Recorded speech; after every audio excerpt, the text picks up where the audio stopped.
Кичево е градот и на моите побратими албанци, на Салија и на неговите роднини од Лапкиндол.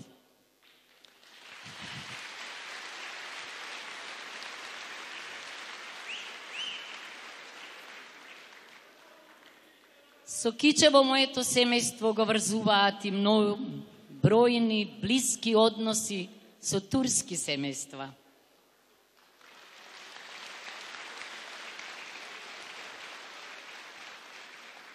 Кичево е градот на многу генерации мои студентки и студенти. Кичево е родното место и на председателот на ВМРО ДПМНЕ.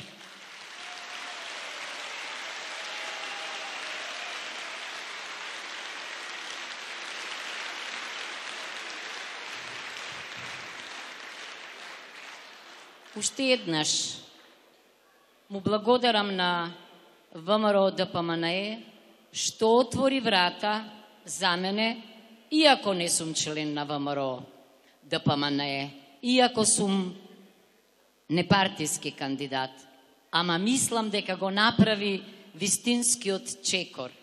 Демократски, реформски, победнички, зашто заедно ќе ги привлечеме не само членовите и симпатизерите на ВМРО ДПМНЕ, туку и членовите и симпатизерите на коалиционите партнери, на коалицијата за подобра Македонија, но и неутралните членови, и разочараните членови од СДСМ, и разочараните од шарената револуција, зашто она што треба да го направиме е поголемо од се друго.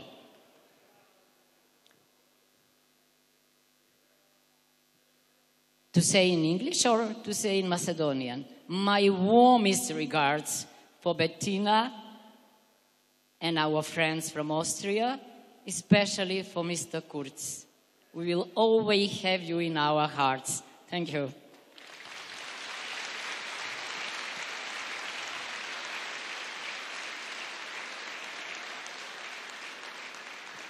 Ке продолжам тамо каде што Бетина запре. Македонија и географски, и културно, и историски секогаш била дел од Европа. Сигурна сум дека Европската Унија нема да биде целосна симфонија без Западен Балкан и без Македонија.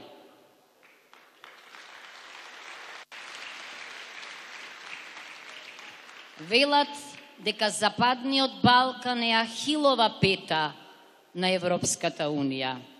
Ама јас, која предавам не само уставно право, туку и европско уставно право, ги убедувам студентите дека тоа е нашиот заеднички дом и дека не се оди во ЕУ качени на Ориент експрес кон Брисел, туку дека ЕУ преку стандардите се носи дома. Тоа ќе го направиме ние.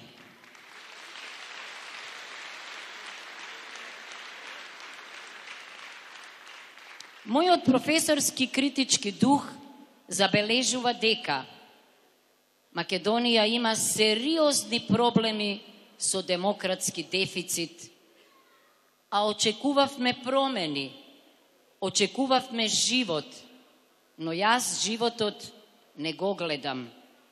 Единствената промена што ја направија за китени со придавката реформска влада беше промената на името.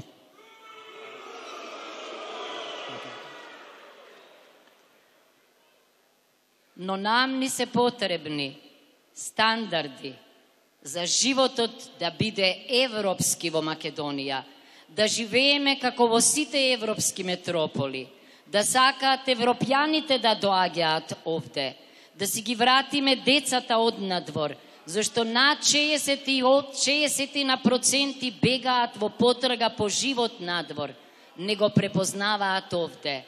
А ние не само што имаме проблем со физичкото здравје, туку имаме проблем и со многу други прашања. Во врвот сме на најзагадените земји по воздухот, а јас, како идна председателка на загадувањето на еколошката катастрофа, ќе гледам како на безбедносна дилема, како на безбедносна криза. Во било која земја парламентот ќе прогласеше вонредна состојба заради елементарна непогода на загаденост, но до тоа не дојде. Се занимаваа со други работи. Од владењето на правото јас не гледам ни трак, ни глас. Нема владење на правото без поделба на власта, а кај нас власта е концентрирана во рацете на извршната власт, во рацете на премиерот. Тогаш не може да има спреги и кочници. Тогаш нашите слободи и права се загрозени, зашто ние учиме дека секоја власт се заканува да ве корумпира, апсолутната, апсолутното. Затоа секој ден се соочуваме со скандали, станавме скандалозна земја, меѓутоа мора да го смениме ова.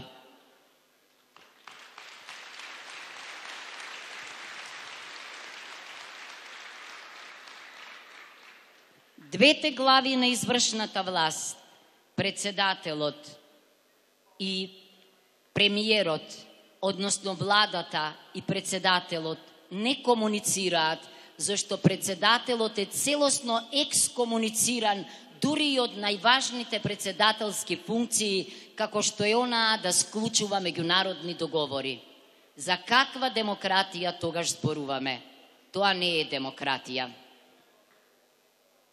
Од економијата, просперитетна, што ја најувува, исто така не гледаме никакви ефекти. Деновиве ги чувте педантните, вредни, германски предприемачи во Македонија како велат дека оценката за економската состојба низ нивната призма е 0.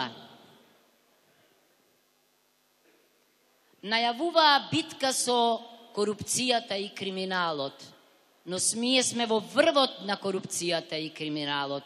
А што велат најсериозните аналитичари? Велат дека суверенитетот на една земја е најзагрозен од корупцијата и криминалот. Затоа ние имаме проблем со суверенитетот, не заради себе, туку заради нивната корупција и криминал. Не може да има реформи, не може да се оди кон неу без стручна и компетентна државна и јавна администрација.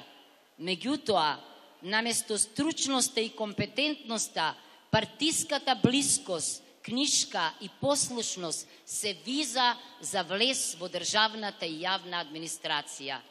Со таква администрација не се можни реформи, затоа треба да ги предупредиме на овие избори.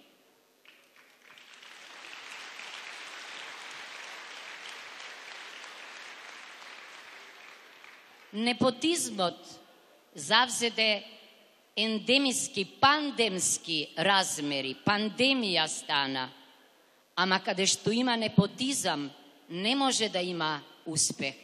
Затоа и со него ќе се справиме. Значи да заклучам, за сите сериозни аналитичари, македонскиот политички систем е хибриден режим, нелиберална демократија, а со таква демократија не можете да бидете, да седнете, не можете да ги почнете преговорите и не можете да седнете на европската маса, зашто не сте стандардни.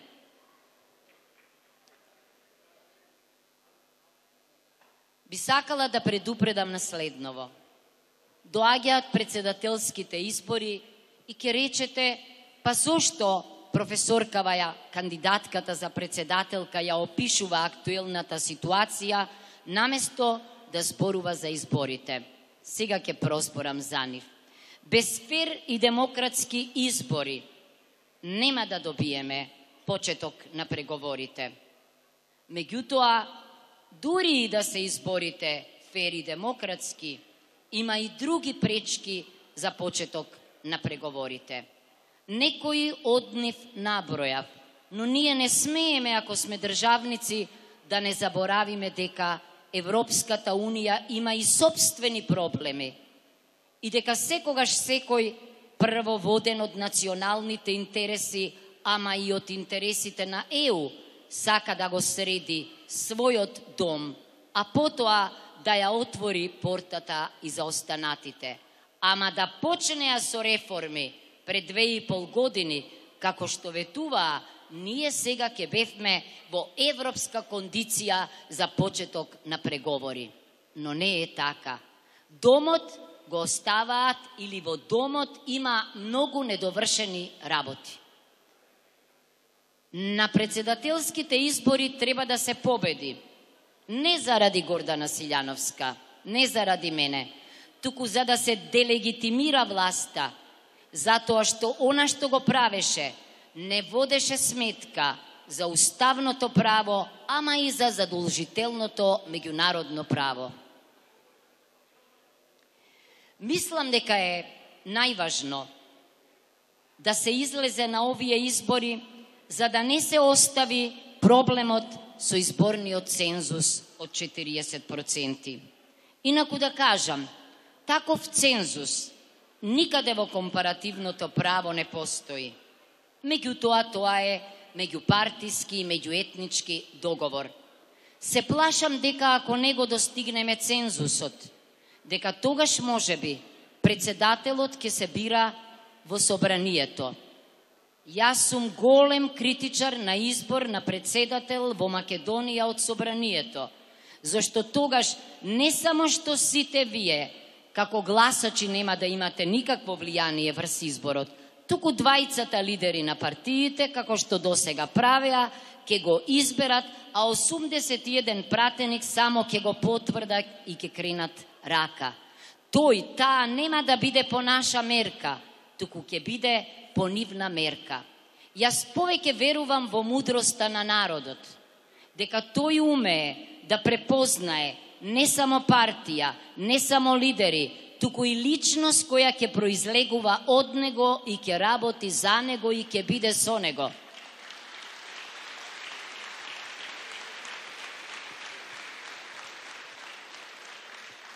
Победата на председателските избори по зборовите на господинот премиер ќе отвори зашто лакмус картијата или тестот покажал неуспешност, пат за нови парламентарни избори, а се знае кој ќе победи на тие избори.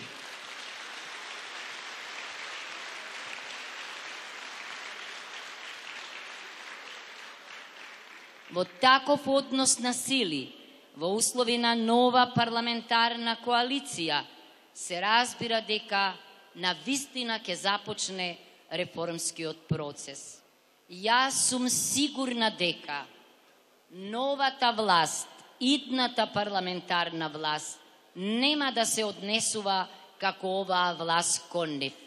Ќе биде поинаква, напротив, ќе трага по компромис, ќе се однесува државнички, ќе трага по консензус за националните прашања, зашто тие ќе станат и европски прашања. Се што правеше оваа власт, нема да прави новата власт. Ќе прави на државнички начин, на европски начин, на демократски начин.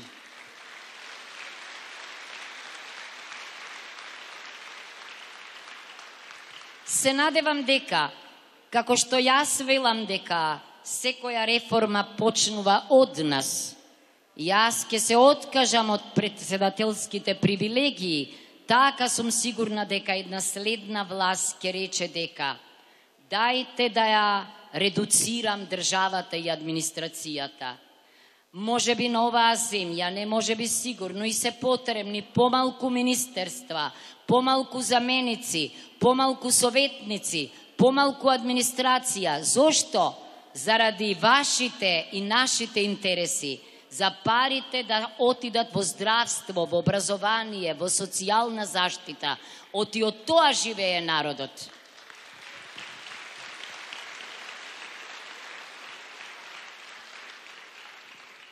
Тоа ќе биде европско приближување, што ќе направам јас како председателка ако ме изберете. Се разбира дека со респект ќе се однесувам кон добрите предходни председателски избори, но се разбира и успеси, но се разбира дека ќе се обидам да дадам женски печат на политиката.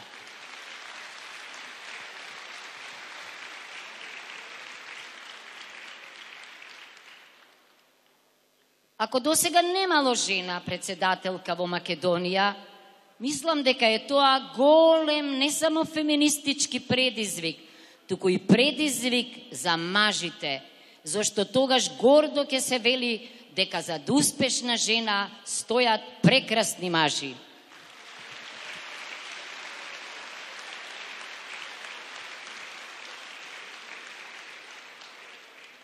А ние жените, со потрнлив живот од мажите, ќе ги покажеме сите своји способности.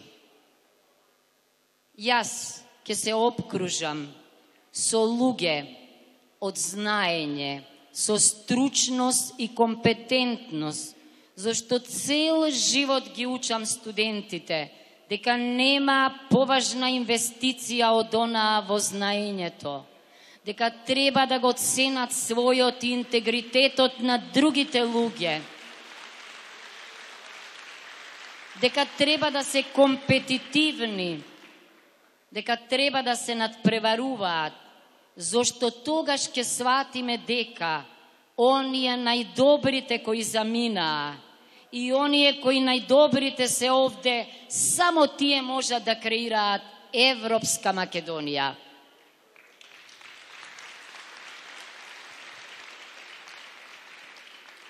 Во надворешната политика нема да се обкружувам со амбасадори, конзули, воени аташеа, кои се познати по тоа што се партиски или политички личности. Не. Огледалото за нас во Австрија и во сите други земји, преку нивните ликови не покажува. Ако се тие извонредни дипломати, квалификувани, сликата за Македонија ќе биде убава. Ако не, тие креираат грда слика, а тоа не е нашата слика. Таквите јас ќе ги вратам.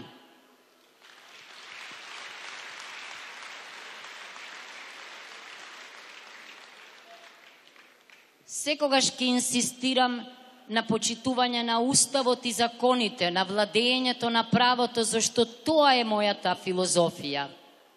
Ако пред мене се најде закон за кој што во советување или преку советите, преку мислењата на квалификуваните околу мене, ќе заклучам дека е неуставен, ќе му го предочам тоа на собранието, ќе побарам да ги образложам причините за ветото, ќе го предупредам дека и собранието и пратениците се под уставот и законите, а не надвор од него. Тогаш нема да биде важно која власт ќе биде на власт, која партија ќе биде на власт, оти државата ќе функционира според уставот и законите. Таквата држава е европска држава.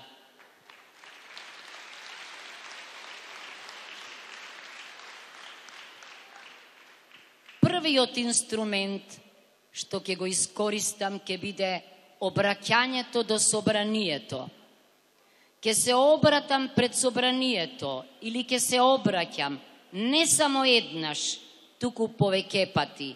Секогаш кога ќе сметам дека важни интереси на граѓаните се загрозени, дека важни категории се загрозени, ќе ги сензибилизирам граѓаните за посебните проблеми на лицата со посебни потреби. Ќе ги сензибилизирам граѓаните, денеска е денот на ромите, за најранливата категорија, за најранливата заедница во Република Македонија, за ромската заедница. Зошто не можеме да бидеме среќни ако нашите сограѓани не се? Не е доволно да славиме еднаш во годината некој ден. Треба да биде тој ден само свечен, ама на тој ден да ги нижеме успесите што сме ги постигнале за ромите и со ромите. Ке се обраќам за проблемите на младите, ке се обраќам за проблемите на лекарите, ке се обраќам за проблемите на земјоделците. Зошто? Зошто ке велам, јас ги представувам граѓаните дома и надвор и ве молам да ги чуете моите предупредувања.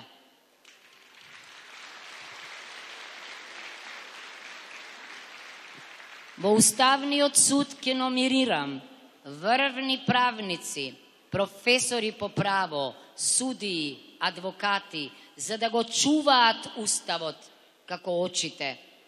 Во Советот за безбедност ќе номинирам тројца, ќе именувам врвни експерти за безбедносни прашања. Ќе ги преиспитам безбедносните структури, бидејќи се плашам дека фамилиарни односи од комунизмот се уште се провлекуваат. Тогаш ние не сме безбедни, тогаш земјата не ни е безбедна. Најдобрите нека се најдат на правите места.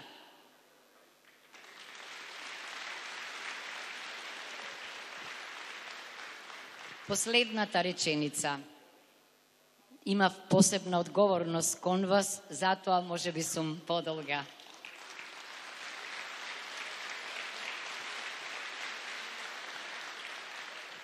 Кога ќе видиме како одликувањата и признанијата одат на вистинско место, инспирирани сме и пресрекни. Ако имаме сомнеш дека тие не се на право место, разочарани сме. Бидете сигурни дека дури и во оваа символична активност јас ќе ги инспирирам најдобрите. А цело време, не само вас, цело време во срцето и во умот ќе имам Македонија, Европска Македонија.